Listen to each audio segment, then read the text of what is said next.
Continuamos con nuestra serie Exponer en el Evangelio según Mateo y hoy estaremos en el capítulo 3, entre otras escrituras. Pero primero vamos a ir a la presencia del Señor en oración. Padre Santo, qué agradecidos estamos por una tarde tan hermosa y en un ambiente tan hermoso en que nos reunimos para estudiar tu palabra frente al anfiteatro y frente al baptisterio que tenemos aquí en el Calvario de Albuquerque, oyendo ese hermoso sonido de la caída de agua, nos hace pensar cómo sería el ambiente en que se encontraba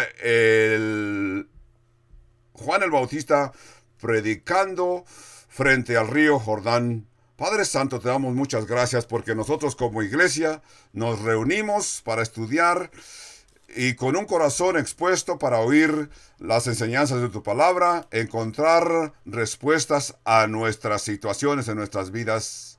Padre Santo, venimos con corazones hambrientos. Necesitamos verdades espirituales. Anhelamos bañarnos, regocijarnos en tu palabra y quedar limpios por tu palabra y renovados por tu verdades en las escrituras. Señor, consideramos algunos de estos grandes principios que encontramos en el capítulo 3 del Evangelio de Mateo. Padre, te pedimos que podamos aprender del ejemplo de este hombre que no se comprometía, sino que él simplemente te amaba y su deseo era agradarte en una forma íntegra sin importarle lo que otras personas pensaran de él. Padre Santo, te pedimos que nos ayudes para entender todas estas verdades en el nombre de Jesús. Amén. Cuando pensamos de una persona como Juan el Bautista, quizás vienen muchas palabras a nuestras mentes. Quizás era excéntrico, será una de esas palabras, pero Juan era considerado excéntrico en la forma que vivía, cómo se veía, lo que comía, cómo se vestía. Una vida inconvencional es lo que muchos piensan. Una forma rara en que se presenta Juan el Bautista, pero yo pienso que Juan parecía un hippie. No me puedo escapar, porque estaba en el desierto, se alimentaba de langostas.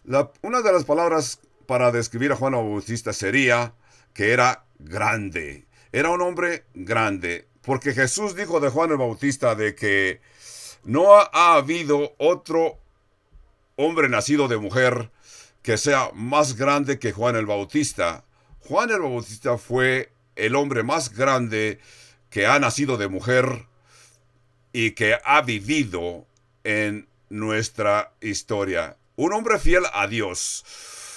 Juan no vivió una vida larga. Su ministerio fue corto porque quizás él deseaba tener un ministerio más largo y una vida más larga. Pero sabemos que con todo y esto, su vida fue corta. Con todo y esto, Jesús dijo que fue un hombre grande. Leí un artículo de hombres ilustres y este artículo dice que los hombres ilustres solamente tienen un tiempo para vivir. ¿Qué hace una persona grande o ilustre? Es que su habilidad de poder entender lo que es más importante en su vida y que se puede enfocar en eso que él consideró importante en su vida. Leyendo las escrituras acerca de Juan el Bautista, él sabía lo que era importante para él, lo que lo llevaba hacia Jesús. Él dijo, he aquí el Cordero de Dios que quita el pecado del mundo. Y así vivió Juan para agradar a Jesús. Así que Juan el Bautista es típico. No fue un personaje típico. ¿Qué es lo que nos atrae a Juan? Fue que él fue un hombre no ordinario, sino que era un personaje en el idioma latín contramundum. Quiere decir que estaba a contra de las ideologías de sus tiempos, pero que él claramente seguía al Señor y fielmente iba frente a Jesús. Cuando leemos el capítulo el capítulo 3 del Evangelio de Mateo en el principio. O sea, Mateo 3, verso 1 dice que en aquellos días vino Juan el Bautista predicando en el desierto de Judea. Ese es el Mateo 3:1. Los miércoles por la tarde estamos estudiando el capítulo 3 de Juan. Es lo que vemos aquí en el capítulo 3 y verso 1 de Juan, de que el Bautista predicando en el desierto de Judea y diciendo: arrepentíos, porque el reino de los cielos se ha acercado. Así que Juan el Bautista fue primo de el Señor Jesús. Sabemos que su madre Elizabeth y María, la mamá del Señor Jesús, eran primas. Esto quiere decir que Juan el Bautista y Jesús eran primos también, aunque eran primos segundos, pero eran primos. Yo me imagino que Juan el Bautista creció al sur, en las lomas de Judea, y que Jesús, como había crecido en Nazaret, su familia estaba en Jerusalén, venían anualmente al tiempo en Jerusalén para adorar. Así que cuando se encontraban en aquella área, Juan el Bautista y Jesús se daban cuenta que eran primos segundos. Y así Juan el Bautista pudo observar a su primo cómo creció. Así que Juan el Bautista también fue, igual que Jesús, HS, que significa hijo de sacerdote. Es lo que Juan el Bautista fue, hijo de sacerdote. Así que en el templo había por lo menos 24 grupos de sacerdotes, así que Zacarías, padre de Juan el Bautista, pertenecía a uno de estos 24 grupos de sacerdotes, lo que indica que Juan el Bautista estaba en el linaje sacerdotal y algún día él debía de tener la aspiración a pertenecer a uno de estos grupos sacerdotales. Así que este hijo de sacerdote decidió ir al desierto y no siguió el protocolo típico del sacerdote para venir a ser sacerdote. Así que él, a una edad muy joven, se envolvió en algo diferente que era contrario a la enseñanza sacerdotal, para venir a ser y funcionar como sacerdote igual que su padre Zacarías. Por eso es que Juan el Bautista fue diferente. En lugar de estar en Jerusalén para instruirse como sacerdote, él se fue al desierto y Jerusalén venía a él. A una edad muy temprana se encontró en el desierto de Judea, bautizando a las gentes que venían a él. Vamos a ver cómo nació Juan el Bautista. Su padre y su madre ya eran ancianos y ya les había pasado la edad de concebir hijos. Ellos confiaban en Dios. Cuando Zacarías estaba en el templo o haciendo su responsabilidad de sacerdote, estaba en el sacrificio del templo. La escritura dice que un ángel le apareció al lado del altar del templo. Le dijo: Zacarías, tu esposa concebirá y dará a luz un hijo. Ella va a concebir un hijo y va a ser grande. Y aún más yo te diría que este niño va a ser lleno del Espíritu Santo aún desde el vientre de su madre. Y le llamarás Juan. Esto es interesante porque este sacerdote Zacarías no parece que le creyó al ángel Gabriel. Yo diría, si un ángel me hablase a mí, no tendría nada más que creerle inmediatamente. Pero Zacarías continuó hablando con el ángel, diciéndole: ¿cómo sabré que esto es verdad? Y porque lo hizo una pregunta dudando, el ángel Gabriel no aceptó ese tipo de respuesta y lo hizo que quedase mudo. Así que Zacarías se quedó impresionado, confundido, salió del templo y las personas se dieron cuenta que no podía hablar. Y así que Zacarías quedó mudo por un periodo de tiempo, por unos meses. Cuando María, la madre del Señor, se dio cuenta que había concebido, fue a visitar a su prima Elizabeth al sur, a las montañas. La Biblia dice que María entró en la casa de su prima Elizabeth y saludó a su prima Elizabeth. Y la escritura dice que el niño en el vientre de Elizabeth saltó de gozo. Quizás estaba como por el mes número 6 de su embarazo. Y Elizabeth dijo a María: al pronto que llegó tu voz a mis oídos, mi niño saltó de gozo en mi vientre. ¿Quién soy yo para que la madre de mi Señor venga a visitarme? Para ese tiempo, Juan el Bautista continuó, y cuando nació Juan el Bautista, sus parientes y familiares le preguntaban a María cómo se iba a llamar el niño, porque Zacarías no podía hablar, así que ella misma dijo: su nombre será Juan. Entonces sus familiares le preguntaban: ¿por qué Juan? Si no hay ninguno en tu familia que se llame Juan. Así que Zacarías, su padre, pidió una tablilla para escribir, y escribió y dijo: su nombre es Juan. A ese punto, la boca de Zacarías se abrió y Zacarías pudo hablar, y cuando hablaba bendecía a Dios y bendecía a su hijo y decía, estamos en el Evangelio de Lucas capítulo 3, y Zacarías dijo de su hijo: y tú, niño profeta del Altísimo, serás llamado, porque irás delante de la presencia del Señor para preparar sus caminos, para dar conocimiento de salvación al pueblo, para perdón de sus pecados. Lucas 1, 76 y 77. A este punto, Juan el Bautista comenzó a ser el precursor o embajador de Jesucristo. Todo esto fue predicho en el último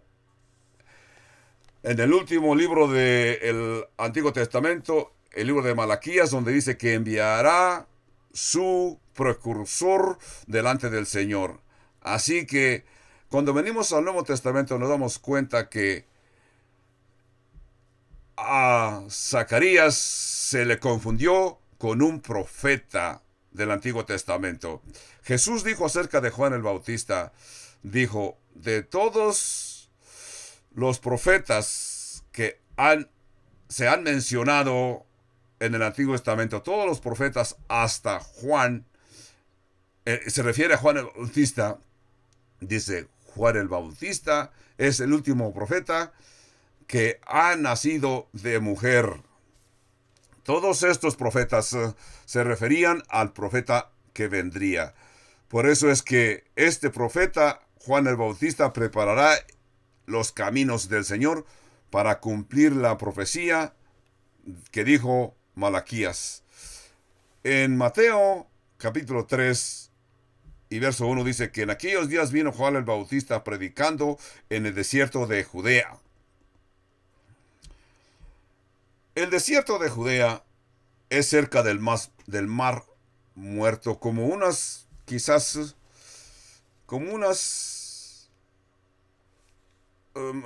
Jerusalén está a nivel del mar, a un nivel más alto que el mar Muerto, como a 2.600 pies a la altura del nivel del mar, pero el mar Muerto está al revés, está abajo del nivel del mar, como a 1.290 pies debajo del nivel del mar. Esto es interesante porque en lugar de que Juan el Bautista subiese a Jerusalén, donde estaban las multitudes, él se fue al desierto, a un desierto en verdad, que es a la parte norte del mar Muerto, donde descarga el río Jordán, que es donde se encuentra Juan el Bautista, como dice en el desierto. Así que las personas que vendrían a él tenían que venir a él con un concepto de arrepentimiento. Así que esto causaba que se oían sus rumores en Jerusalén acerca de Juan el Bautista, de que si nosotros fuésemos a encontrar en nuestros días un experto en relaciones públicas y iba a aconsejar a Juan el Bautista, le había dicho: Juan, estás confundido. ¿Cómo es que tú vas a comenzar una iglesia o una organización en el desierto si lo único que había en el desierto era camellos, lagartijas, quizás alacranes y langostas? A lo mejor Juan el Bautista podía haber contestado: no se preocupen por mí, yo estoy predicando y en el servicio de ayer 3 lagartijas vinieron y aceptaron el Señor. Parece ser que Juan el Bautista tenía su propio estilo y sabía lo que el Señor quería para él. Parece ser que Juan no seguía el protocolo de las iglesias, porque Juan el Bautista no parecía que veía lógicas, pero Juan el Bautista estaba dirigido por el Espíritu Santo. Jesús no nació en Roma, Jesús nació ni en Jerusalén, sino que Jesús nació en el pueblecito llamado Belén. Un pueblo, y luego creció en Nazaret, un pueblecito que las gentes se burlaban y decían: ¿acaso algo bueno puede venir de Nazaret? En 1 Corintios capítulo 1, verso 26, encontramos: pues mirad, hermanos, vuestra vocación, que no sois muchos sabios según la carne, ni muchos poderosos, ni muchos nobles, sino que lo necio del mundo escogió Dios para avergonzar a los sabios, y lo débil del mundo escogió Dios para avergonzar a los fuertes, y lo vil del mundo y lo menospreciado escogió Dios.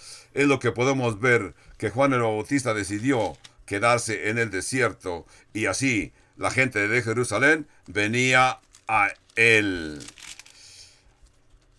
Mateo 3:2 dice: pues este es aquel de quien habló el profeta Isaías cuando dijo: voz del que clama en el desierto, preparad el camino del Señor, enderezad sus sendas. Eso es lo que escribió el profeta, y dice Mateo en capítulo 3, verso 3. Cuando leemos esto, yo recuerdo haber leído hace algunos años algunos libros que instruyen cómo comenzar iglesia en nuestros tiempos. Ese libro decía que es importante, si quieres comenzar una iglesia en tu ministerio, que estudies la lógica, estudies el lugar donde quieres plantar tu iglesia, estudia aquella comunidad, acerca de cuántas personas hay estratégicamente, qué tipo de edades hay esas personas, para que así estratégicamente qué les vas a predicar. Y así aquella comunidad puedes tú entender qué es lo que vas a hacer. Aquí vemos que Juan el Bautista no estudió algo como lo que estos libros dicen, sino que al contrario, como representante de Dios, él sintió algo tremendamente y observaba cómo las gentes venían a visitarlo. A él vinieron sacerdotes, saduceos, y aún hasta algunos gobernantes vinieron a Juan el Bautista. ¿Y qué les decía Juan? Arrepentíos, porque el reino de Dios está cerca. Tenemos que entender que Juan el Bautista, su primer mensaje de Juan el Bautista fue: arrepentíos. Fue el mismo mensaje que presentó el Señor Jesús. Porque en el capítulo 4 y verso 17, Mateo escribe que las palabras del Señor Jesús cuando comenzó su ministerio fue: arrepentíos, porque el reino de los cielos se ha acercado. El término arrepentíos tenemos que entender que se refiere a un cambio profundo, a un cambio constitucional que todos debemos de experimentar cuando venimos al Señor. Cambiar nuestra mente, cambiar nuestro concepto, nuestro comportamiento. A veces la Biblia se refiere y nos da la idea acerca de arrepentimiento. Viene acompañado con otra palabra que se dice creer. Arrepentíos y creer en el Evangelio o creer en las Santas Escrituras. Esos son dos palabras que deben de venir cuando tratamos de ayudar a alguien a que se arrepienta, que se convierta. En otras palabras, arrepiéntete y cree debes experimentar un cambio completo. No solamente visible, sino en tu interior, y tus comportamientos deben de ser diferentes a los pasados. Y debes de aceptar al Señor Jesucristo. Este es el mensaje de salvación. Este es lo que predicaba Juan el Bautista. Para él fue el mensaje más importante, y para Jesús también fue el mensaje más importante: arrepentíos y creer. Así que si este tipo de predicación, este es el mensaje que trajo Juan el Bautista y es el mensaje más importante, entonces los dos, Juan y Jesús, predicaron algo parecido, con razón, el mensaje de arrepentimiento. En nuestros días se ve que está disminuyendo. En muchas iglesias y muchos ministerios y muchos predicadores de televisión y radio, parece ser que lo único que desean es sonreír y no quieren hablar de arrepentimiento. ¿Por qué? ¿Por qué? Bueno, dos razones quizás. La razón número uno sería que no todas las personas tienen la intención ni quieren aceptar que la gente está viviendo una vida de pecado. Si nadie quiere aceptar que es pecador, nadie quiere aceptar que es pecador. La mayoría de las personas, cuando oyen el término pecador, piensan en personas que han cometido asesinatos o se les ha comprobado que asesinaron y están recluidos en las prisiones. Dicen, esos son los que son pecadores, yo no soy tan malo así. Así que se trata de comparar con las personas que están prisioneros, encarcelados, y dicen, ellos son pecadores, yo no soy tan malo así. Entonces dicen, yo confío en la gracia de Dios y Dios me ha perdonado. Entonces, la ignorancia del pecador. En segundo lugar, yo diría que el lugar de arrepentimiento se debe de explicar, y es un mensaje de responsabilidad. Y muchas personas en sus iglesias dicen, si predico yo ese tipo de predicaciones, ese tipo de doctrina, la gente no va a volver a la iglesia la próxima semana. Ahora pues veremos que para Juan y para Jesús, el primer mensaje que ellos presentaron, para Juan fue lo más importante decir, arrepentíos porque el reino de los cielos se ha acercado. Jesús también lo dijo, y lo vamos a leer en los estudios futuros. Bienaventurados en el capítulo 5 del Evangelio de Juan, bienaventurados, o qué contentos deben de ser los que lloran, porque ellos recibirán consolación. O Jesús también dijo, bienaventurados los pobres en espíritu, porque de ellos es el reino de los cielos. Esto nos lleva a entender que Jesús nos habla de nuestra necesidad, de esta necesidad de que los que se sienten que han faltado a Dios lloran y se sienten tristes, y un día serán conformados, serán restablecidos a la paz de Dios. Y eso debe ser refrescante para algunas personas. Entonces, aquí continúa Juan el Bautista en el capítulo 3 del Evangelio de Mateo, citando al profeta Isaías. Dice en el verso 3, pues este es de quién habló el profeta Isaías cuando dijo: voz del que clama en el desierto, preparad el camino del Señor, enderezad sus sendas.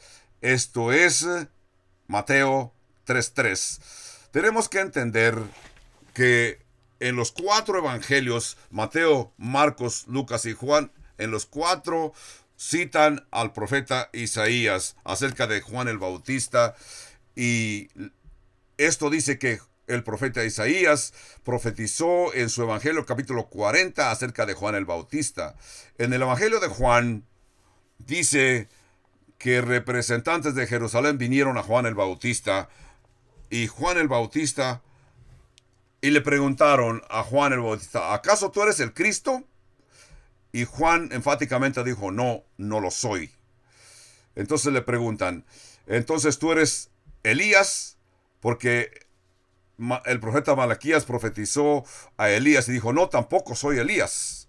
Entonces le preguntaron: ¿acaso tú eres algún profeta que debía de venir? Porque Deuteronomio profetizó que vendría otro profeta como Moisés. Y Juan el Bautista enfáticamente dijo: no. 3 veces les aseguró que no era lo que ellos creían. Entonces Juan dice: déjenme decirle quién soy. Yo soy la voz. Yo soy la voz de uno que clama en el desierto: enderezad el camino del Señor. En otras palabras, preparad el camino del Señor. Enderezar sus sendas, o sea, enderecen sus corazones. Yo simplemente soy la voz. Ustedes saben que cuando Juan comenzó su evangelio, en el Juan capítulo 1 y verso 1 dice: en el principio era la voz, y el verbo era con Dios, y la voz era Dios. Este era en el principio con Dios. Eso es lo que Juan comienza su evangelio según Juan capítulo 1 y verso 1. Juan dice que Jesús ya no necesita más salvadores ni más profetas. Jesús necesita voz. Jesús necesita personas que podamos proclamar con nuestra voz a Cristo. Jesús ya no necesita más profetas ni más mesías. Jesús necesita voces. Espero que todos los que me están escuchando entiendan de que Jesús necesita voz. Aquí Juan el Bautista está diciendo: yo simplemente soy la voz que clama en el desierto: preparad el camino del Señor, enderezad sus caminos. Y en Mateo 3 verso 4 dice: y Juan estaba vestido de pelo de camello y tenía un cinto de cuero alrededor de sus lomos, y su comida era langostas y miel silvestre. Aquí nos dice claramente de qué se alimentaba el Bautista. Si Juan el Bautista viniera a uno de nuestros pueblos en América, la mayoría de los cristianos no lo aceptarían, sino que lo criticarían. Decían: este hombre está raro. Mira cómo se viste. Está vestido con cuero que tiene pelos de camellos. Sabemos que los camellos no eran animales santificados. Como los judíos, todo lo consideraban santificado, y si no, no lo tocaban. Aquí dice que en este caso, la piel de camello con pelos de camello era un tipo de protección. Se utilizaba para protegerse de la lluvia, del sol. Así que eso no era práctico que una persona reconocida como grande tenía que estar vestido con pelos de camellos. Ni tampoco el alimento que Juan el Bautista se alimentaba: langostas y miel silvestre. Además dice que llevaba un cinto de cuero alrededor de sus lomos. Así que cuando los judíos vieron a este hombre de esta forma que vestía, les recordó a Elías el profeta, que profeta de Segunda de Reyes, capítulo 1, que vieron a un profeta y le dijeron, aquí un profeta. Dijeron, ¿quién es? Pues está vestido con pelos de camello y tiene un cinto de alrededor en sus lomos. Dijo, es Elías el Bautista. Así que Juan el Bautista se vistió como el profeta Elías. Y así que la gente, cuando lo vieron, se acordaron de el profeta Elías. Se veía raro, se veía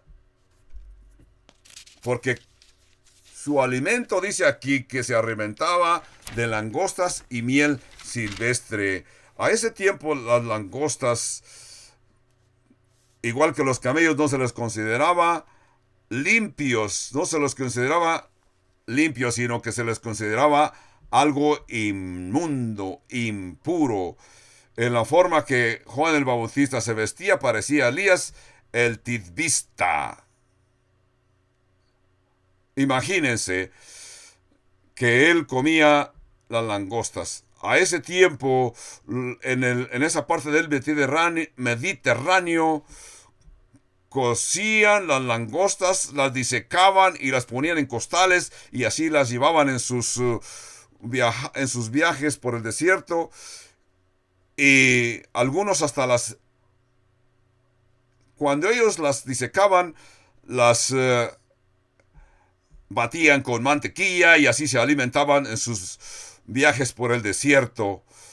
Imagínense, langostas con mantequilla. Suena apetitoso y sabroso, ¿verdad? Pero esto es lo que Juan el Bautista comía. Aun cuando los soldados salían a la batalla, llevaban en sus bolsitas este tipo de langostas disecadas, y es de lo que se alimentaban en el desierto.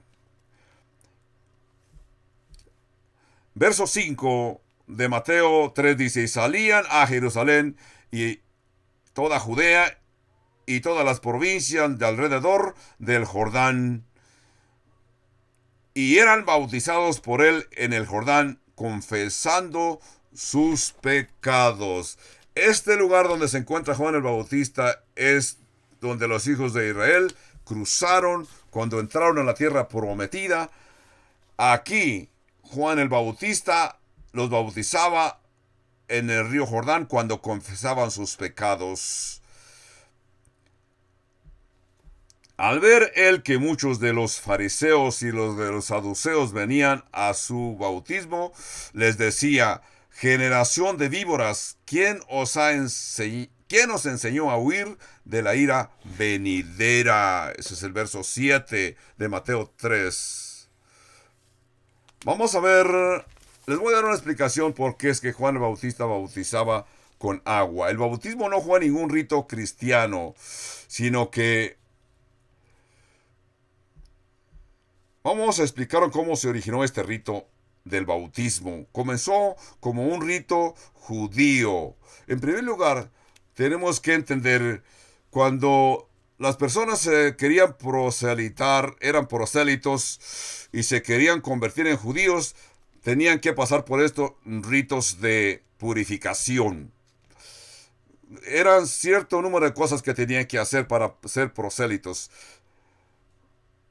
Tenían que ser instruidos por un escriba hasta que el escriba los consideraba que ya habían entendido lo que era ser judío. Tenían que ser circuncidados si eran adultos y tenían que pasar por el proceso de limpieza físico. Tenían que ser sumergidos, limpios físicamente. Entonces ya se consideraban como judíos. Eso fue el paso número 1.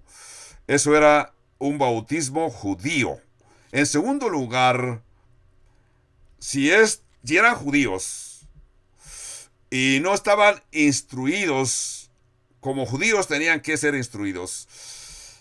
Para poder entrar al templo a adorar, tenían que pasar por un rito de limpieza. Tenían que literalmente sumergirse en agua, no como nos bautizamos nosotros ahora en estos días aquí en el Calvario de Alburquerque, que simplemente nos sumergimos ahí, sino que había una gran pila frente al templo y esa agua tenía que estarse moviendo, aunque fuera despacio, porque los judíos al agua que se movía le llamaban agua viva.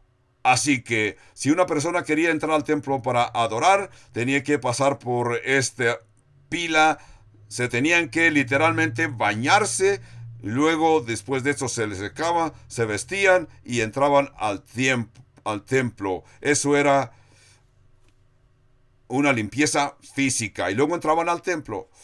O si una persona se había contaminado porque hubiera tenido un cuerpo muerto y entonces también tenía que pasar por ese proceso de limpieza. Tenía que brincar aquella pila llamada mikvah.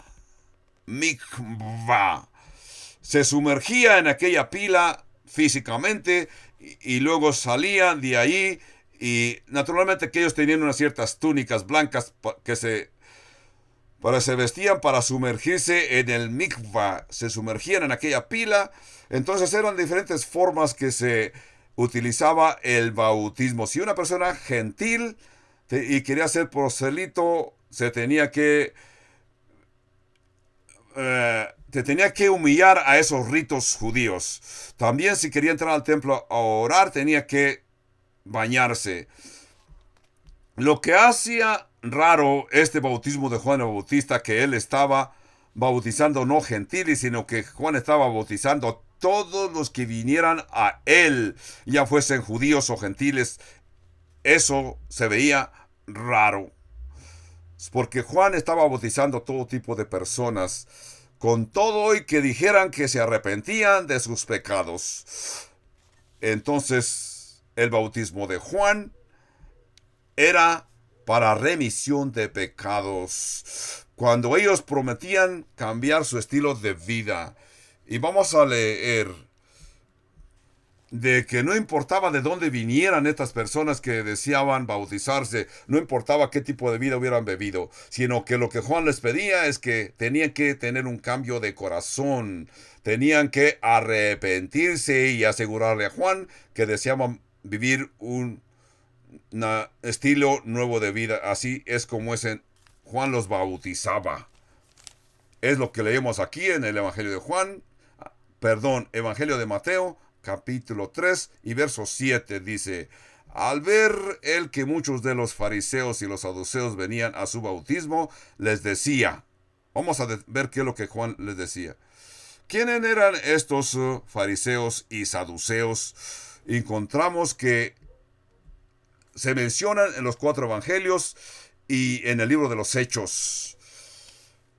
Estos eran miembros del concilio de los fariseos y saduceos y eran miembros del Sanedrín. El Sanedrín quizás oyeron acerca de Juan el Bautista y enviaron delegaciones para que oyeran y investigaran qué es lo que Juan estaba enseñando en el desierto. Así que vemos que eran dos grupos diferentes, dos grupos, los dos eran grupos religiosos. Vamos a ver el primero, los fariseos. Vamos a ver quiénes eran los fariseos. Los fariseos eran un grupo que en los tiempos del Señor Jesús se cree que había como 6,000 fariseos en Jerusalén. Es lo que creemos. Este término fariseos viene de la palabra hebreo phariseishin, que quiere decir fariseos. Se consideraban los selectos, los separados, y ellos se consideraban los favoritos, los ungidos de Dios. Eran legalistas acerca de las leyes. Eran bien estrictos y creían que ellos no cometían errores. Y en los evangelios vamos a ver que siempre confrontaron a Jesús. Y la relación entre Jesús y los fariseos era que eran adversarios. No salían de acuerdo en los evangelios. Por ejemplo, tuvieron confrontación con Jesús. También Jesús les llamó tumbas blanqueadas. ¿Qué quiso decir con tumbas blanqueadas? Por fuera se ven muy limpios, muy bien vestidos, pero por dentro están llenos de huesos podridos. Naturalmente, con estas palabras Jesús no los quería llamar a que fueran sus amigos. En otras ocasiones llamó hipócritas. Ay de ustedes, escribas y fariseos hipócritas. En el capítulo 23 del Evangelio de Mateo, los acusó. Estos fueron el primer grupo. Este otro grupo, número 2, llamado los saduceos, estos eran más liberales. Estos niegan la existencia de ángeles y la resurrección. Entonces estos saduceos vinieron a ser los enemigos de la iglesia primitiva, porque así los saduceos eran un poco más liberales que los fariseos, porque ellos no creían nada de los fariseos. Los fariseos creían en la vida sobrenatural, ángeles, espíritus y la resurrección, pero los saduceos negaban todo esto. Se oponían a la presencia de los espíritus, ángeles y que los muertos pudieran resucitar. ¿Qué fue la enseñanza de los primeros apóstoles? Predicaban la resurrección de Jesús. Esto los constituyó en enemigos de los saduceos. Por eso es que los saduceos trataron a la iglesia primitiva con mucho desprecio, Con todo y que los fariseos eran como 6,000 en los días de Jesús, pero los saduceos, tenemos que entender que tenían algún tipo de poder, porque eran de donde surgían. El sumo sacerdote era un saduceo y ellos controlaban la finanza. El dinero estaba en manos de los saduceos. Así que esto los ponía en paz con Roma. Así que los fariseos y los saduceos se odiaban porque había mucha diferencia en sus creencias. Pero llegaron a un punto que estuvieron de acuerdo y los dos estuvieron de acuerdo en un acuerdo mutuo en el deshacerse de Jesús, estar a contra y desacreditar a Jesús. Fue la única forma que estuvieron de acuerdo y se unieron en este mismo propósito de deshacerse de Jesús. Por eso es que estos grupos vinieron a Juan el Bautista en el desierto y Juan el Bautista los confrontó fuertemente. En Mateo 3 y verso 7 les llamó generación de víboras. ¿Qué quiso decir con generación de víboras? ¿Quién os enseñó a huir de la ira venidera? Los acusó, los confrontó brutamente cuando le dijo generación de víboras. Imagínense, ellos se consideraban los electos, los educados, los número 1, y Juan el Bautista los confrontó insultándolos. Generación de víboras. No, palabras descendientes de demonios. Y también les dijo, ¿quién os enseñó a huir de la ira venidera? En el verso 8 les dice, haced pues frutos dignos de arrepentimiento. Y no penséis decir dentro de vosotros mismos, a Abraham tenemos por padre. Porque yo os digo que Dios puede levantar hijos a Abraham aún de estas piedras. Es lo que les dijo Juan el Bautista. En otras palabras, fuertes acusaciones. ¿Qué quiso decir Juan con esta aclaración a estos hombres electos? Cuando les dijo que los considera con piedras, los considera con gentiles, con gentes comunes, legalistas, callejeros. En otras palabras, eso es lo que los saduceos no tenían ninguna consideración con los gentiles. En otras palabras, los gentiles ni siquiera eran aceptados en el templo. ¿Qué quiso decir el Bautista con que Dios puede levantar descendientes a Abraham de estas piedras? Quizás lo que Juan tenía en mente era lo que escribieron los profetas acerca de los gentiles. Los gentiles en esos días eran descendientes de Abraham, pero no tenían permiso de poder entrar al templo. Por eso es que Juan los está confundiendo con gentiles. En el verso 10, Juan el Bautista dice en el verso 10, y ya también el hacha está puesta a la raíz de los árboles, por tanto todo árbol que no da buen fruto es cortado y echado en el fuego. Dice, yo a la verdad os bautizo en agua para arrepentimiento, pero el que viene tras mí, cuyo calzado yo no soy digno de llevar, él es más poderoso que yo. Él os bautizará con Espíritu Santo y fuego. Notemos que acerca de Juan el Bautista, de que Juan el Bautista se refiere a su primo Jesús. Se refiere a Jesús. Cuando le preguntaron quién era, él dijo, yo simplemente soy la voz. Yo soy la voz, el mensajero. En el Evangelio de Juan, Jesús dijo, he aquí el Cordero de Dios que quita el pecado del mundo. Juan 1:29. Creemos que es Juan 1:29.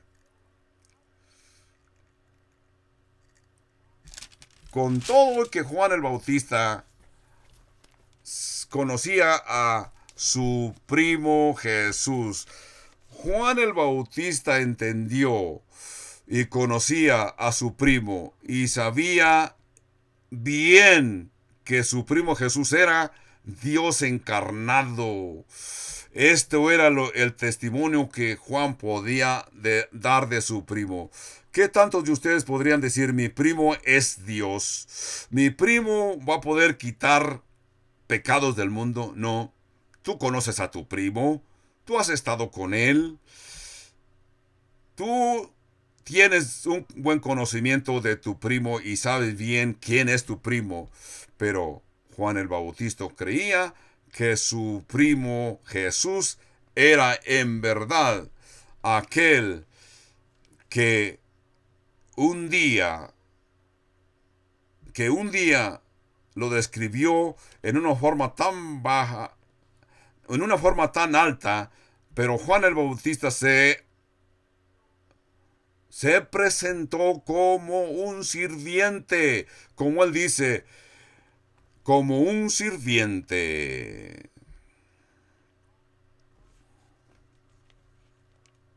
Ahora les explicaré acerca de la tradición y las costumbres de las casas de los judíos que tenían siervos asignados a cuidar el calzado de su señor en la casa. Si el amo decía al siervo y mencionaba ese nombre que decía, por ejemplo, Skip, entonces yo, como el siervo, debía de levantarme rápidamente y llevarle su calzado a mi señor.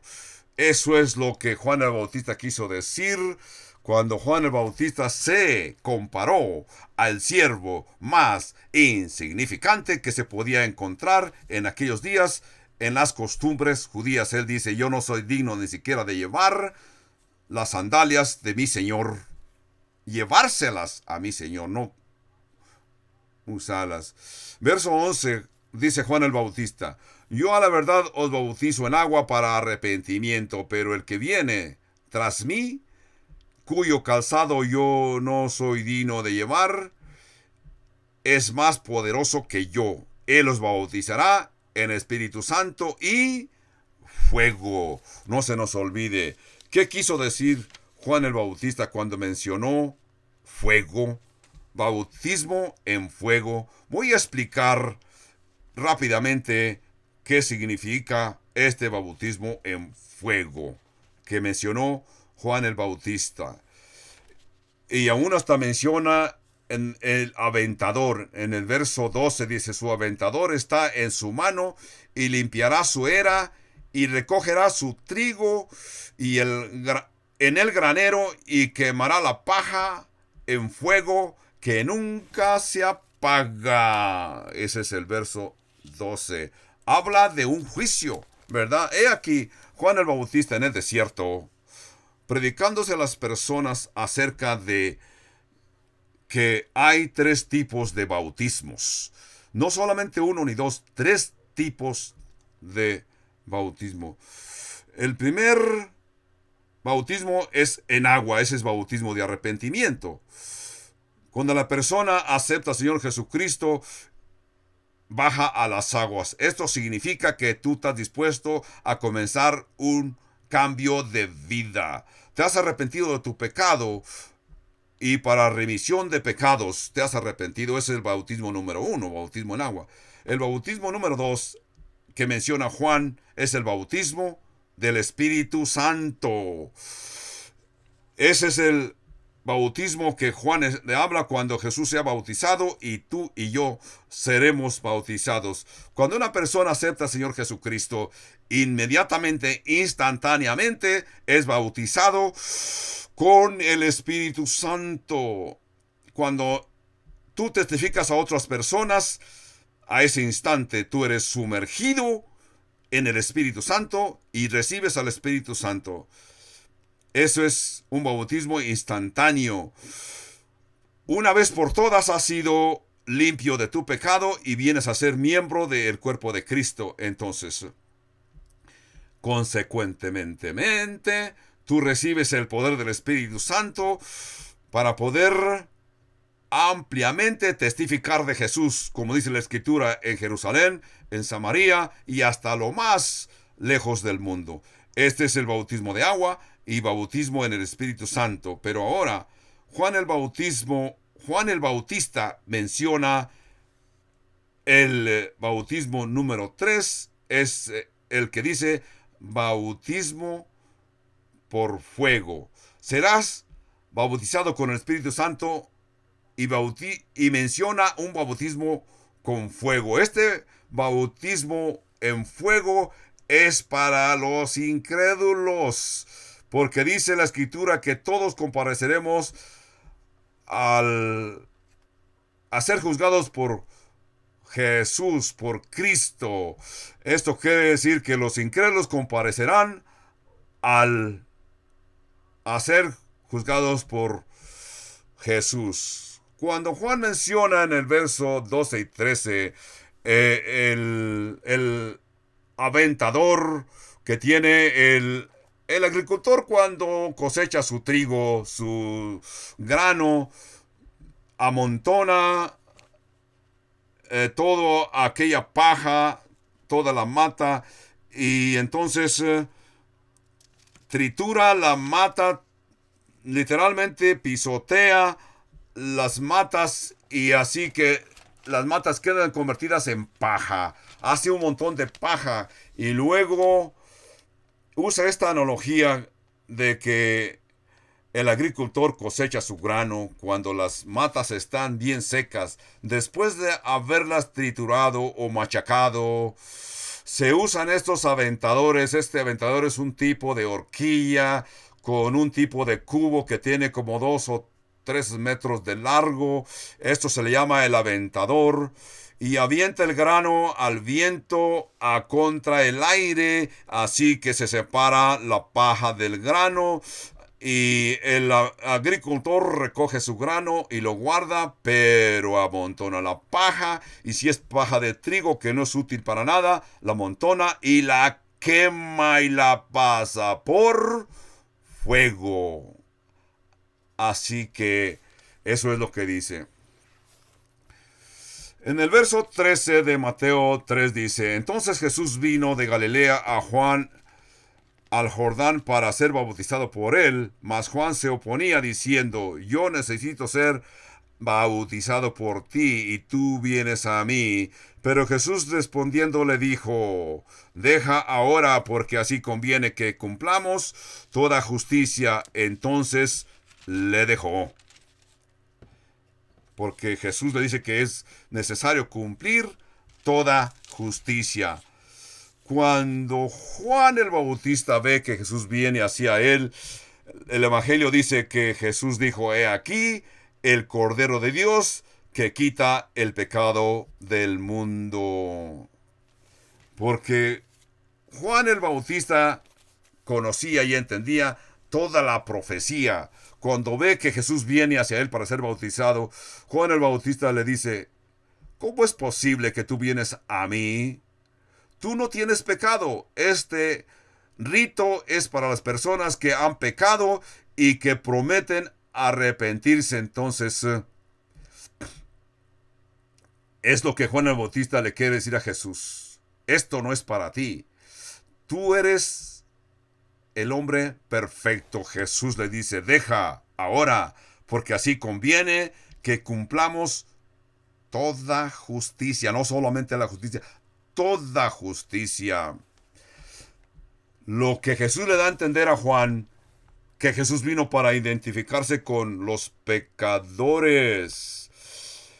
Hebreos 4:15 dice que porque no tenemos un sumo sacerdote que no se pueda identificar con nosotros, sino que uno que se puede relacionar con nosotros y nosotros relacionarnos con él.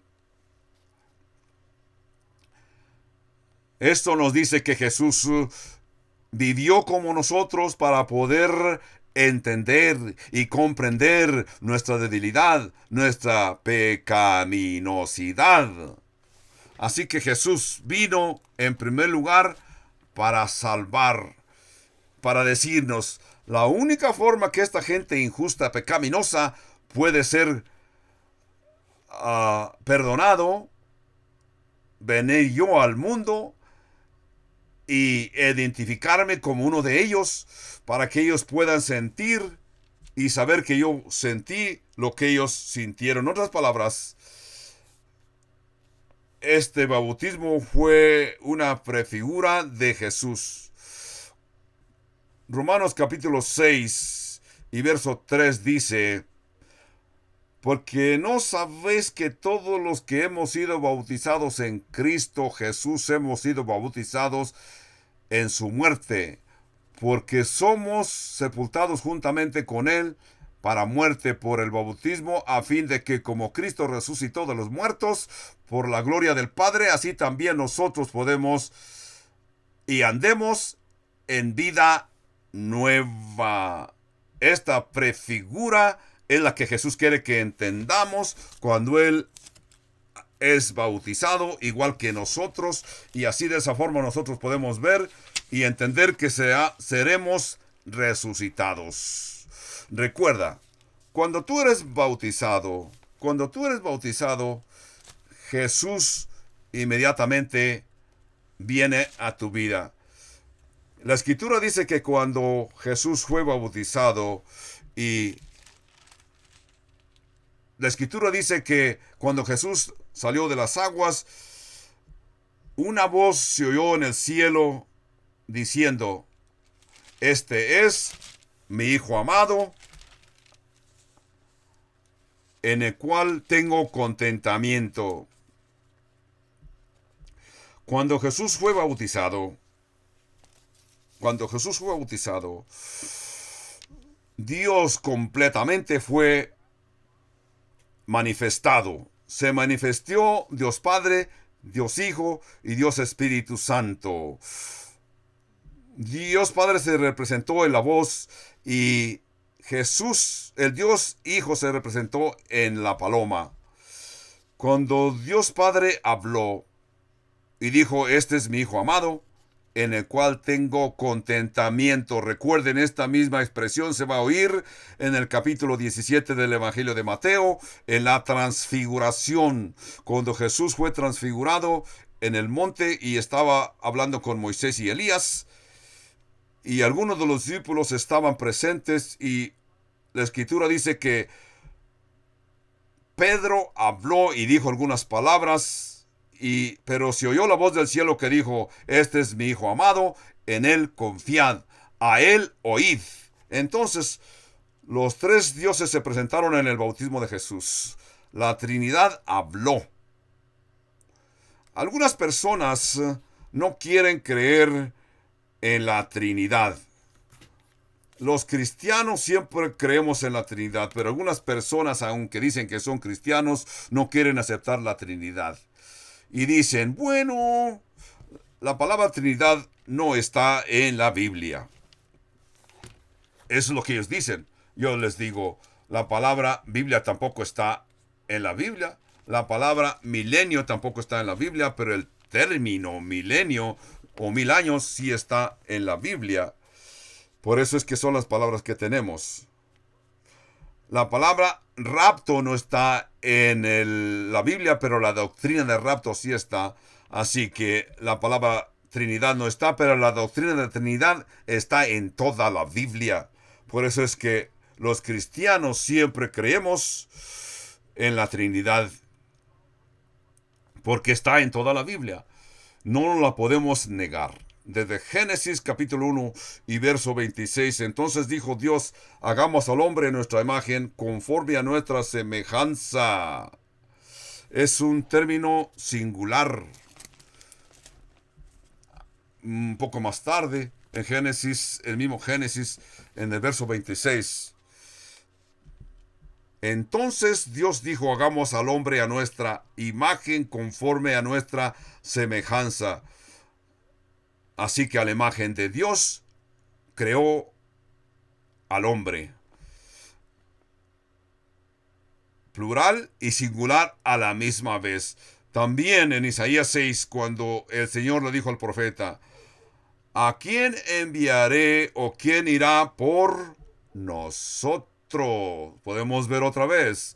Singular y plural. ¿Con quién hablaba Dios? Dios no hablaba con los ángeles. Dios está hablando a sí mismo, a la Trinidad, a Dios Espíritu Santo y a Dios Hijo.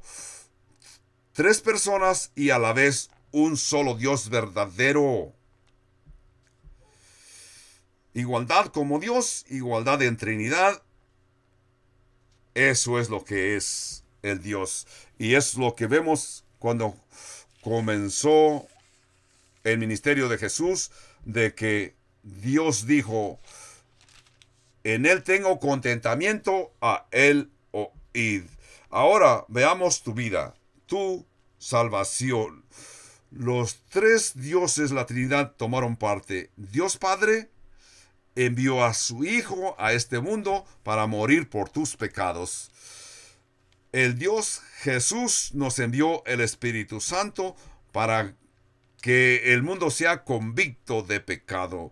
Cuando tú vienes al Señor Jesucristo, guiado por el Espíritu Santo, entonces el Espíritu Santo viene y reside, vive en nosotros. Así que el Dios Jesús dijo, mi Dios, mi Padre Dios desea vivir en cada uno de nosotros. Así se presentan los tres miembros de la Trinidad. Y todos operan para nuestra salvación. Esto es capítulo 3 del Evangelio de Juan. En el capítulo 3 vamos a leer el verso 16. Jesús, después que fue bautizado, subió del agua, y he aquí los cielos le fueron abiertos, y vio el Espíritu de Dios que descendía como paloma y venía sobre él. Verso 17. Y hubo una voz de los cielos que decía, este es mi Hijo amado, en quien tengo contentamiento. Entendamos que cuando cierra el capítulo 3 de Juan, se cierra con Dios. Cuando en el estudio próximo, en el capítulo 4 de Mateo, vamos a ver que se abre el infierno. Se abre el infierno, comienza, y vemos que se ve la malignidad. Así que así concluimos en el capítulo 3, y en el estudio próximo veremos el capítulo 4 del Evangelio de Mateo. Prepárense, estudienlo. Así que acto seguido esta tarde aquí en nuestro servicio continuaremos con la cena del Señor. Mientras que nosotros estamos en oración, veremos que el grupo de los hermanos que van a pasar los elementos para participar de la cena del Señor en oración, y para que nosotros podamos participar, mientras ellos pasan los elementos, nosotros continuaremos en oración, porque en la cena del Señor nosotros llegamos a entender que participamos de la cena del Señor en oración con pan y vino. Así que ustedes reciban los elementos. Mientras que están pasando los elementos, yo quisiera darles una advertencia, una pequeña advertencia. Yo sé que todos y muchos vienen a la iglesia, pero yo no sé si ustedes que vienen a la iglesia ya vinieron al Señor Jesucristo. Porque no todas las personas que entran a la iglesia son cristianos. Yo te advierto. Por ejemplo, no todas las personas que entran en el restaurante de McDonald's, todos vienen con fin de comerse una hamburguesa o son hamburguesa. Yo me alegro de que todos ustedes vengan a la iglesia. Pero yo te digo, si tú todavía no has aceptado al Señor Jesucristo, ni te consideras cristiano y has aceptado al Señor Jesucristo, yo te digo, deja que pasen los elementos, no participes. Deja que pasen los elementos. Esa es mi advertencia, no participes. La razón es que la Biblia dice que si una persona participa de estos elementos, está dando testimonio de un mensaje de condenación para tu alma. Esto quiere decir que tú estás diciendo que estás en pecado y estás participando de la cena del Señor. El participar de la cena del Señor es para los creyentes, los que ya saben y entienden a qué vino el Señor Jesús. Pero hay una opción más fácil. La opción número 2 es que si tú me estás escuchando y estás aquí y ves los elementos, yo te digo, a este momento, tú puedes aceptar al Señor Jesucristo. Acepta que el Señor Jesucristo venga a tu corazón. Acéptalo y así participarás de la cena del Señor en comunión. Y así puedes participar con todos nosotros los creyentes. Y vienes a ser un miembro de la iglesia. Oremos. Padre Santo, te damos las gracias por todas estas lecciones que hemos aprendido del Evangelio de Mateo en este capítulo 3. Padre Santo, te damos gracias por la vida de Juan el Bautista, el hombre más grande que ha nacido de mujer, que es el testimonio que dio Jesús acerca de Juan el Bautista. Juan fue grande porque Juan quería agradarte, Padre Santo. El mensaje de Juan era para agradarte, con todo y que su vida fue tan corta. Y él vivió con esta convicción de que te agradaba, Padre Santo. Él fue grande porque Juan el Bautista siempre se esforzó y aceptó que era bien insignificante. Juan nunca dijo, ustedes tienen que oírme porque soy hijo de el sacerdote Zacarías. Ni tampoco Juan el Bautista dijo, me tienen que oír y atender a lo que yo digo porque estoy dispuesto a morir por Jesucristo. No, Juan el Bautista se humilló a punto de decir que no era ni siquiera digno de ser el siervo que guardaba las sandalias de su amo. Padre Santo, yo te pido que si algunas personas que me están escuchando no te conocen todavía, pon los medios para que su corazón se enternezca, se humille y te acepten como el único sacrificio que es el sacrificio que perdona sus pecados, que se esfuercen en conocerte a ti. Padre Santo, yo te pido que en su corazón te acepten y así nacen de nuevo y vienen a tu presencia con un corazón contrito, humillado. Padre Santo, todos estos que están aquí frente al templo del Calvario del Albuquerque en esta hermosa tarde, que te acepten, Padre Santo, para participar todos como tus hijos, hermanos de Jesús. Tú que me estás escuchando, si no has sido obediente a la instrucción del Evangelio, allí donde estás, me estás escuchando, haz esta oración de fe. Dice: Señor Jesucristo, yo creo en ti. Jesús, Señor mío, yo creo que tú fuiste a la cruz, derramaste tu sangre para que yo reciba el perdón de mis pecados. Padre Santo, yo creo que Jesús resucitó de la tumba, conquistó la muerte. Padre, yo confío, pongo toda mi fe en ti. Yo pongo toda mi vida en la obra de Cristo para recibir el perdón de mis pecados. Padre Santo, yo me separo de mi vida pecaminosa y yo vengo a ti en fe. Acepto al Señor Jesucristo como mi Salvador, como mi Señor. Ahora yo te digo a ti que me estás escuchando, si tú has hecho esta oración con toda tu fe, con todo tu corazón, entonces yo te digo, bienvenido a la familia de Cristo. Hace segundos que has nacido, ahora eres un hijo de Dios, has quedado limpio, has sido perdonado. Has quedado limpio y has sido perdonado. Y así, tú y todos participaremos de hoy en adelante en la cena del Señor en comunión. Ahora vamos a pedir a dos de nuestros hermanos pastores asistentes aquí en el Calvario de Albuquerque que pasen al frente para que oren. Y así participaremos del pan que fue y que simboliza el cuerpo quebrantado de Jesús. Y participaremos del vino que simboliza la sangre derramada del Señor en la cruz.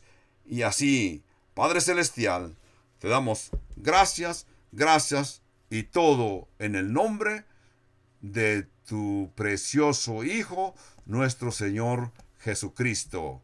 Amén, amén y amén.